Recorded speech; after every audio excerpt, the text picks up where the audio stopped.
She was just a poor village girl, broken, homeless, and branded a witch by the very people meant to protect her. At night, she cried on the cold floor of an incomplete building, begging God not to forget her. But fate was watching, silently preparing a twist no one in her village could ever imagine. Because the blind beggar she was forced to marry was not who he claimed to be. What happened next will shock you and inspire you. Before we begin, please like, share, comment, and subscribe so you never miss our emotional and life-changing stories. Let's dive in. Papa Chicky lay half under an old Peugeot 504, his legs sticking out, trousers smeared with grease. He hummed a cheerful tune, what Amaka had heard all her life, a rhythm that meant everything was okay. 18-year-old Amaka stood nearby with her exercise book clutched tightly to her chest. Her faded gown hung loosely on her slim frame, and her old-school sandals were patched twice, but her eyes held a brightness that nothing, not poverty, not hardship, could dim.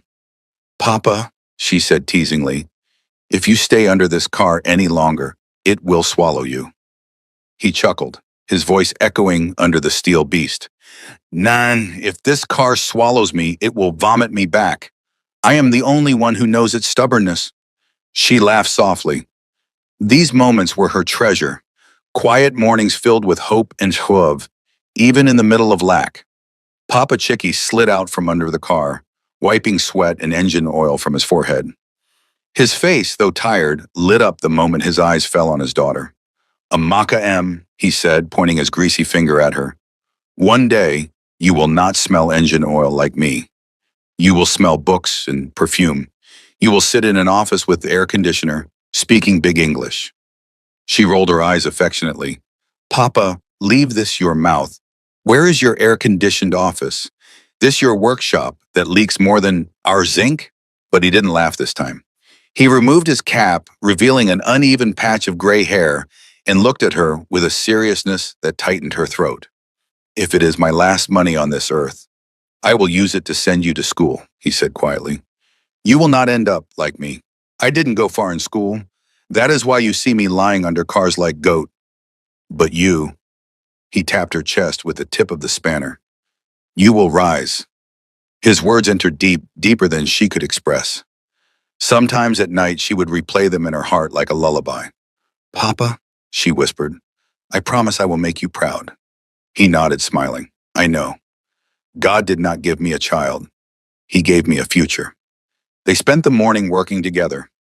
Amaka passed tools to him, scribbled notes into her book, and helped bargain with customers. Every time she spoke English, her father's face would glow. "Correct," he would shout. "Did you hear my daughter? She will soon be reading news on TV."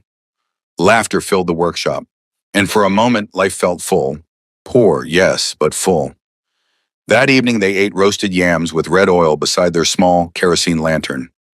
Papa Chicky told her stories of how he wanted to be an engineer when he was young but had no one to push him. "You are my second chance," he said, chewing slowly. "When I look at you, I see everything I could have been." She reached across the wooden table and squeezed his hand. "And when I look at you, I see the strongest man in the world." That night she read to him from an old English textbook. He lay on his raffia mat, smiling with closed eyes, humming softly as her voice floated through the room. They slept peacefully, unaware that fate was already shifting under their feet. It was before dawn, the rooster crowed sharply. Amaka stirred on her small mat, stretching lazily. The room was dim, lit only by the last flicker of the dying lantern. Something felt strange. Too quiet, too still. "Papa?" she called softly. No answer. She sat up. The workshop radio was silent. The soft morning cough her father always made did not come. Her heartbeat quickened. "Papa?" she said again, louder. Still nothing. She crawled towards him and touched his arm. Cold, too still, too stiff. "Papa?" Her voice cracked. "Papa, wake up. It's morning." She shook him gently, then harder. "Papa, Papa, please wake up." Her cry split the room like lightning. Neighbors heard. Doors flew open. People rushed in with lanterns, their faces half lit and frightened. A woman pressed 2 fingers to his neck. Another touched his chest. Then came the whisper that stabbed her heart. "He is gone." Amaka clutched his lifeless body, wailing. Her tears soaked his shirt. She shook him violently. You promised me. Papa, you said you will send me to school. Papa, don't leave me. But death is a thief that never returns stolen things. The women pulled her away gently as the men covered his body. By midday, the cheap wooden coffin was hammered together. Neighbors gathered under the mango tree, murmuring prayers, offering shallow consolations. They lowered him into the earth as Amaka screamed, trying to climb into the grave. Let me go with him. He was my only family. Papa, Papa, please.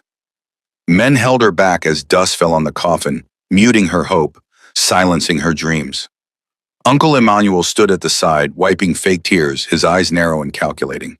As the last sand was poured, the wind carried away her father's dreams, and fate opened a new chapter she never asked for. That evening, Amaka sat alone outside the empty workshop. The tools were silent.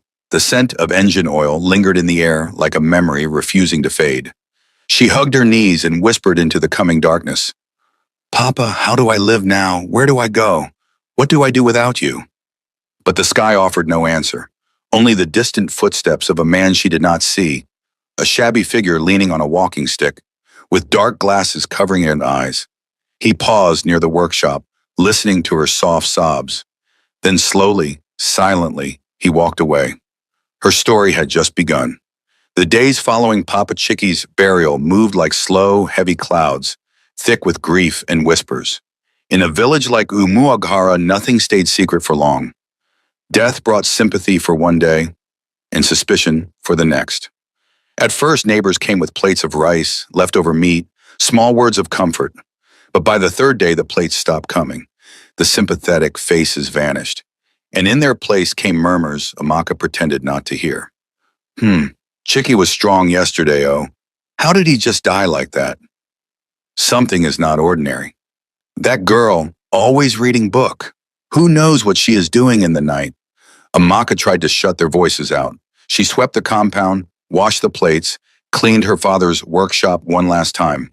When evening came, she forced herself to sleep, hoping that her uncle, Emmanuel, would keep his promise and take care of her. But by the fourth day, the mask of kindness began to fall.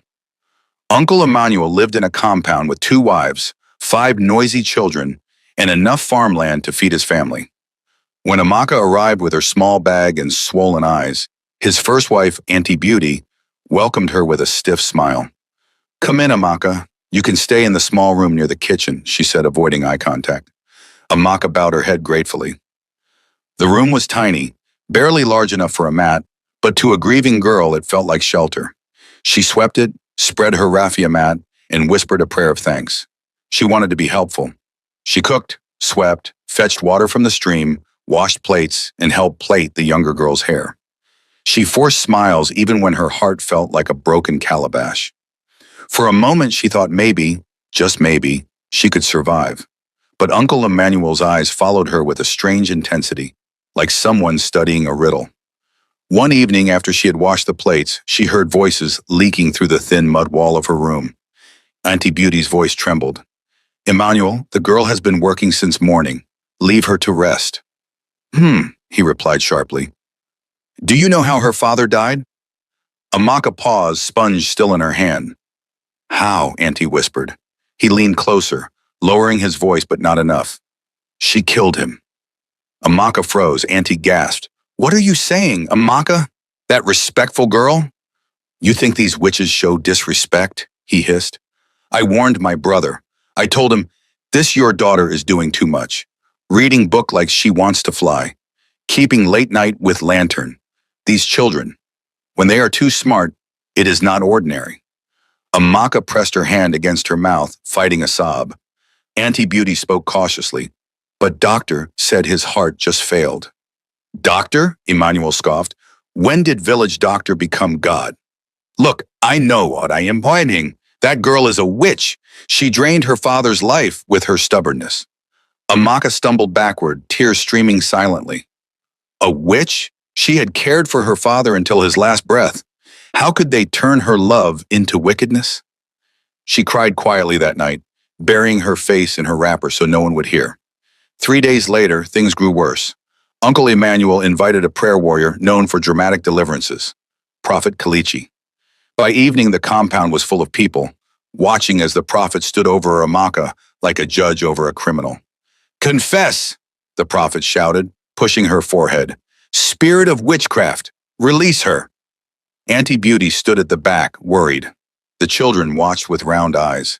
Neighbors lingered outside the fence. Amaka knelt, shaking. "I am not a witch," she cried. "I loved my father. I wanted to go to school. I never harmed anyone."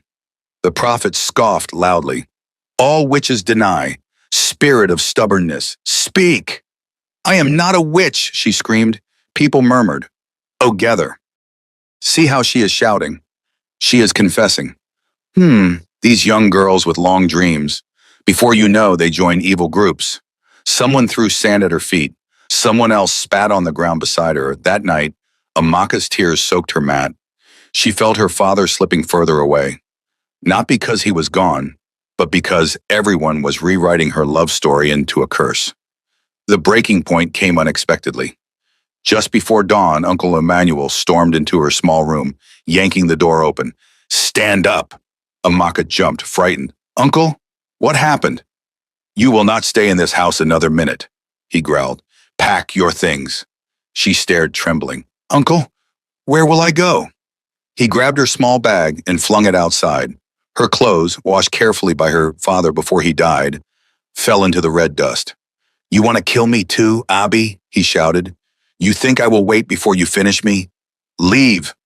Uncle, please, leave." He raised his hand as if to hit her. She grabbed her clothes and ran barefoot, tears blurring her vision.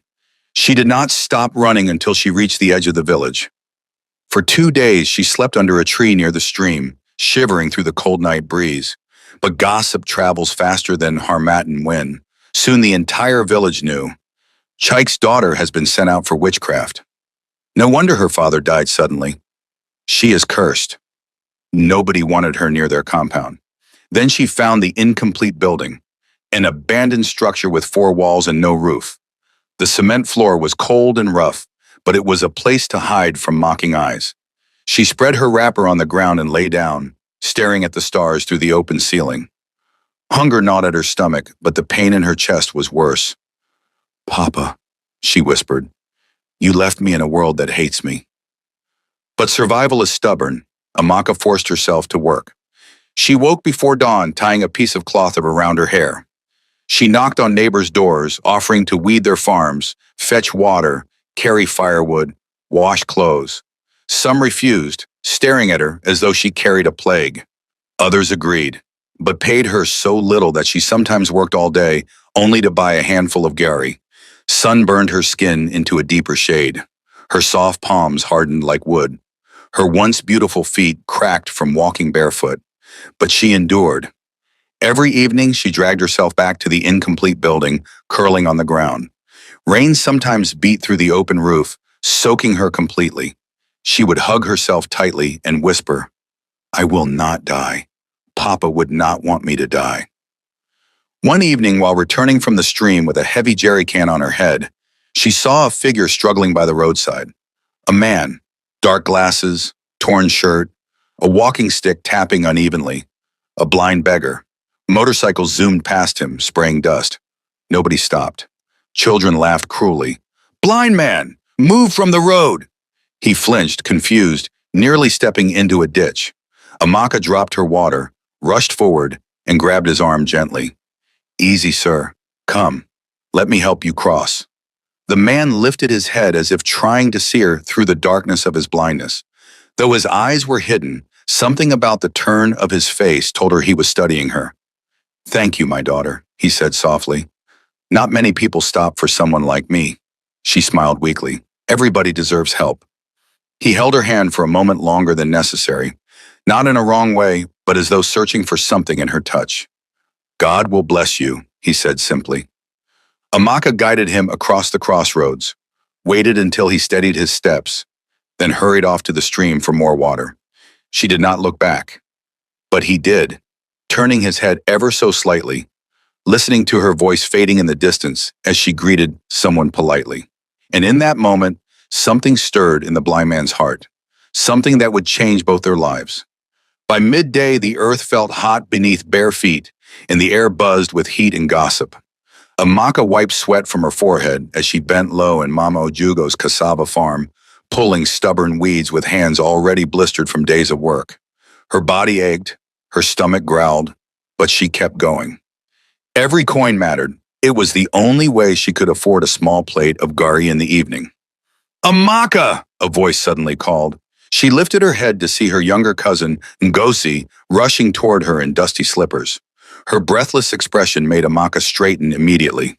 What is it? Amaka asked. Ngozi grabbed her hand urgently. Uncle says you should come home now, he said immediately.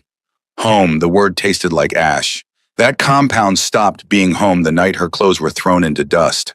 Still, the fear in Ngozi's eyes told her something was off, something bigger than hunger, bigger than gossip. Amaka dusted her wrapper and followed silently. When they reached the compound, the air felt thick and strange. People had gathered, whispering. Some leaned on the fence. Others watched from the path. Something was happening.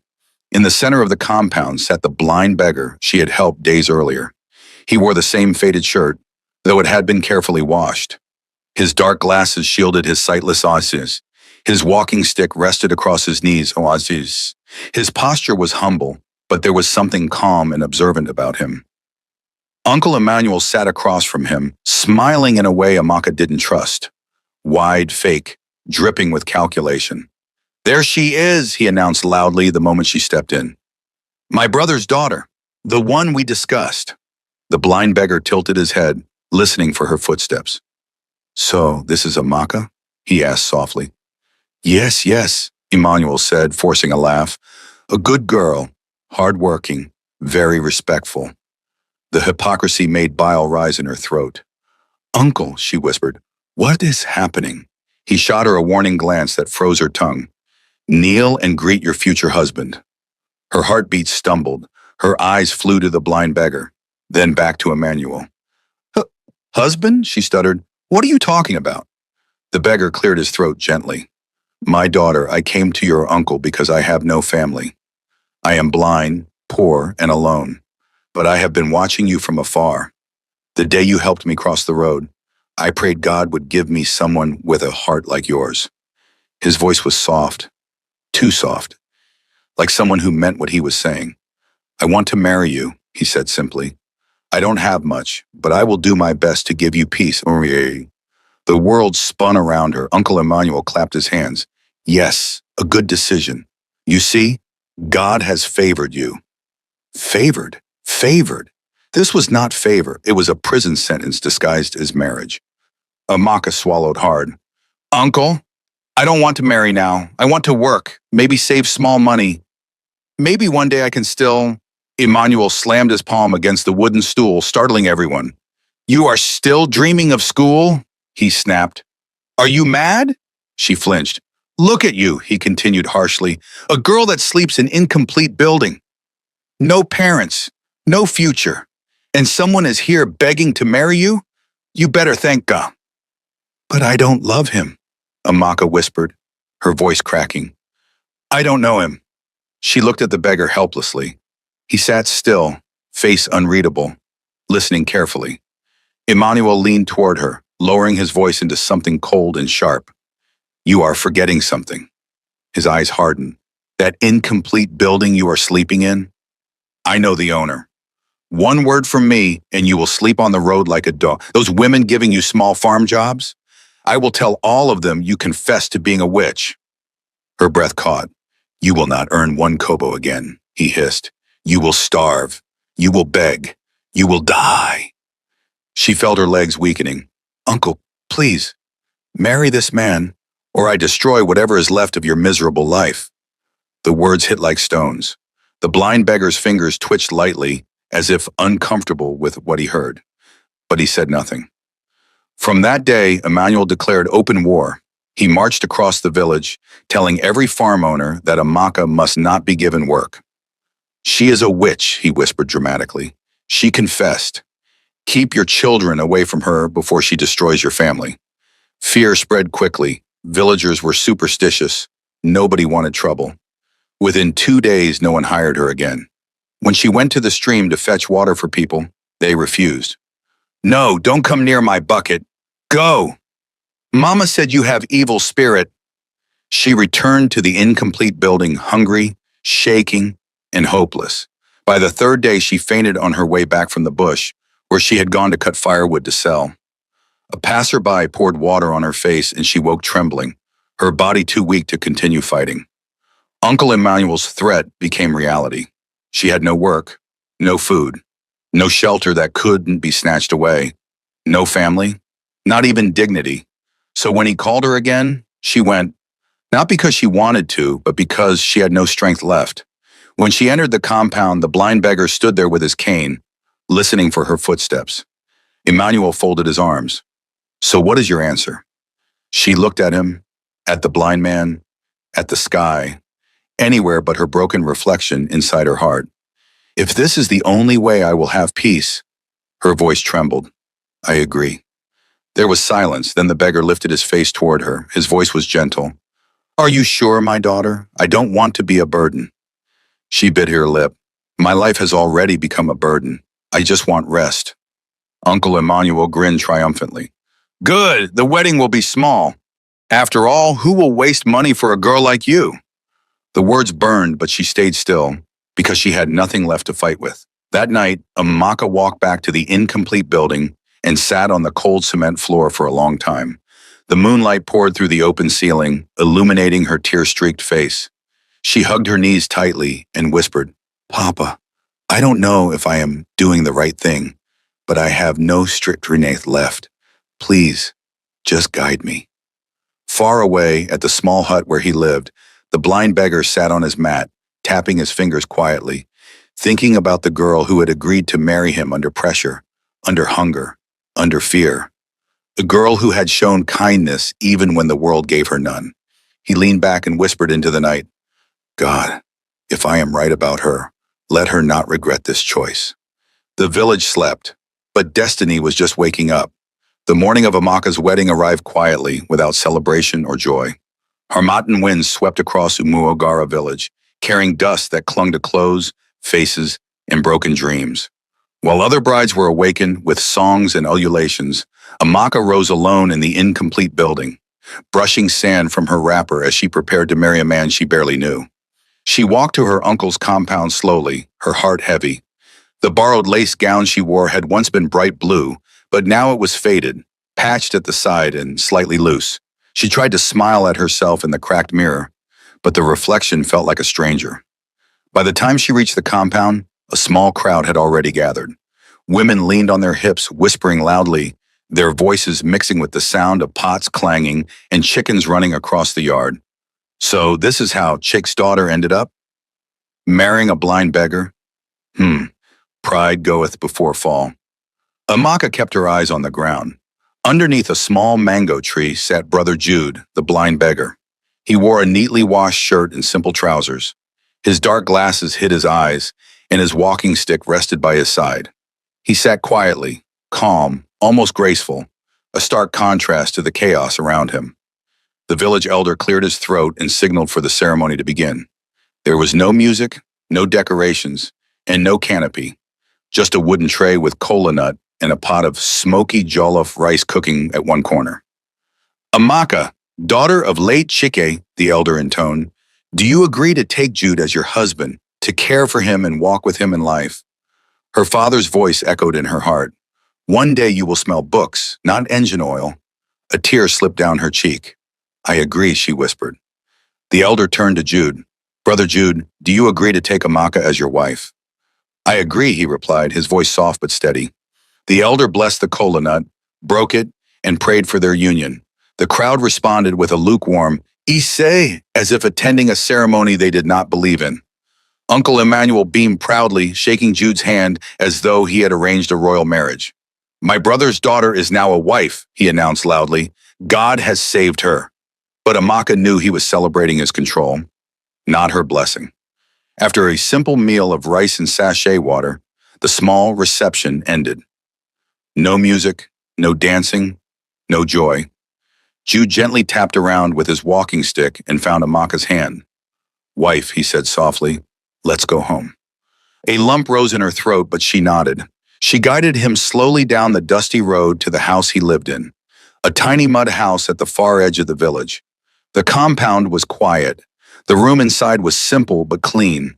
A neatly spread bed on one side, a small mat on the floor, and a kerosene lamp resting on a wooden stool. "You will sleep on the bed," Jude said gently. "I will stay on the mat." Amaka blinked. No man had ever spoken to her with such consideration. "No, we can manage the bed together," she replied timidly. He smiled faintly. "Thank you." That night, when she closed her eyes beside him, she expected fear, but instead found an unexpected peace. Jude was respectful, gentle, and patient. He asked for nothing, demanded nothing, and touched her only when necessary. The world saw him as a beggar, but lying beside him, listening to his quiet breathing, Amaka felt something she hadn't felt in a long time: safety. Little did she know that the man she married out of despair was far more than he appeared, and the life awaiting her was one the village could never imagine. The weeks after the wedding passed quietly. Amaka settled into married life slowly, learning to care for Jude with tenderness and patience.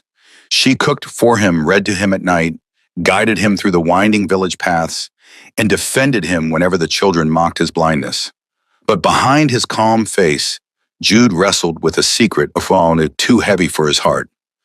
One warm evening, as the sun melted into orange, Jude sat on the small wooden stool outside their hut. Amaka washed plates nearby, humming softly. Her voice carried a gentleness that always stirred something deep inside him. "Amaka," he said suddenly. She looked up.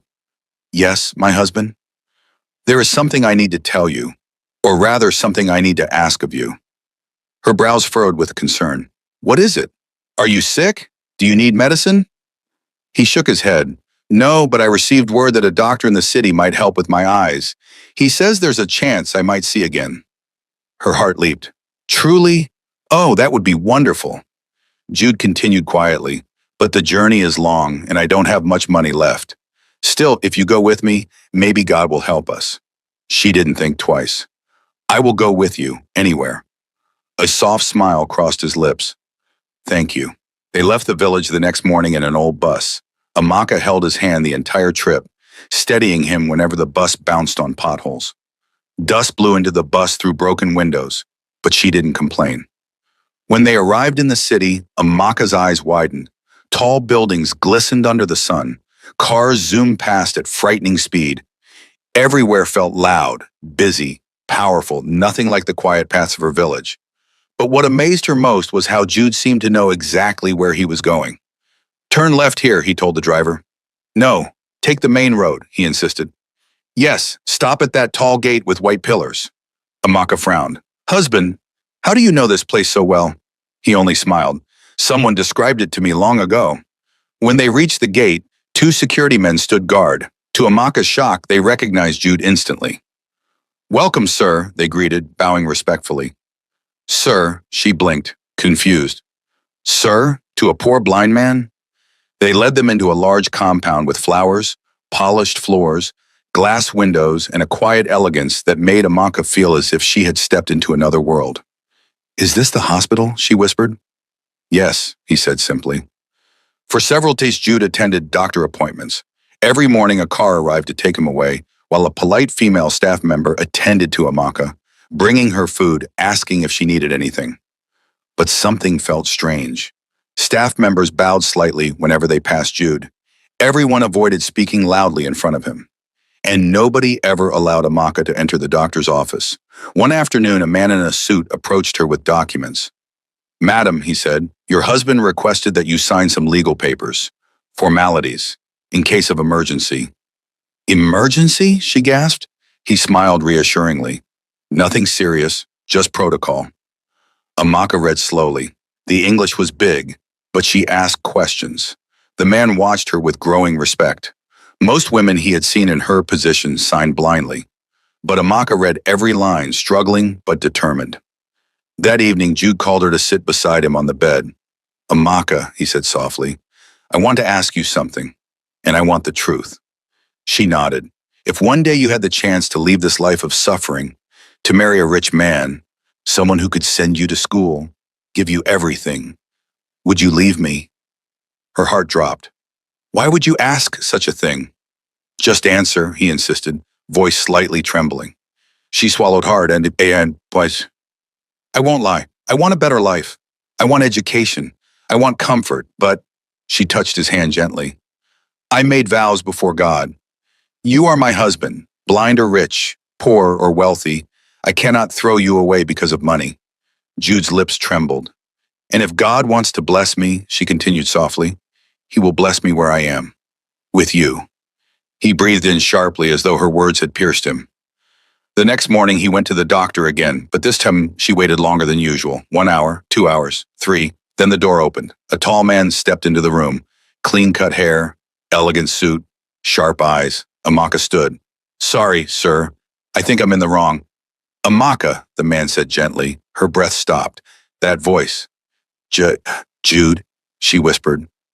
He nodded, eyes shining. My real name is Chief Jude Okafor, and I have something to show you. Something that will change everything. And as he stepped closer, the world Amaka knew began to unravel. The blind beggar was gone. In his place stood a billionaire. News travels fast in Umwagara. Before the convoy even reached the village border, rumors were already swirling like harmattan dust. They said the blind beggar regained his sight. No, they said he was never blind. He is a billionaire. Chike's daughter, that girl that slept in incomplete building, she's coming back in big motor. God of wonders, children abandoned their games and chased after the approaching vehicles. Women rushed inside to adjust their wrappers. Men straightened their shirts and combed their beards with their fingers. The dust rose as 3 black SUVs rolled into the village square. When the car doors opened, Chief Jude Okafor stepped out first, dressed in a rich navy blue senator wear that glistened under the sun.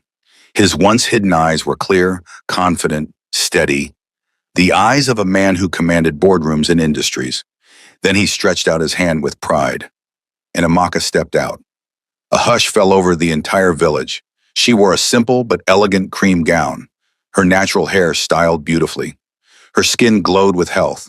Her eyes held a quiet strength, a dignity shaped by fire and survival. This was not the girl who was chased out crying. This was a woman transformed. Mouths dropped. That is Amaka. Hizu. So our beggar was a billionaire in disguise? See her! She looks like a queen. Even her enemies stood frozen. Uncle Emmanuel pushed through the crowd, shock and fear battling on his face. His voice trembled. Maka, my daughter, welcome. She looked at him calmly. No anger, no pride, just a strength he could not stand against. Chief Jude stepped forward. His voice carried authority. My people of Umuagara, I came today to correct a wrong. You all saw me here as a blind beggar. Many of you walked past me. Some insulted me. But one girl, a girl you called cursed, showed me kindness. He took Amaka's hand gently. She chose me when she thought I had nothing. She married me when she believed I could offer her no future. Today, before all of you, I declare her not just my wife, but the CEO of my company's Nigerian branch. Gasps, shouts, stunned silence. Uncle Emmanuel dropped to his knees instantly. Amaka, please, forgive me, I didn't know. The devil used me. You are my brother's daughter. Help me.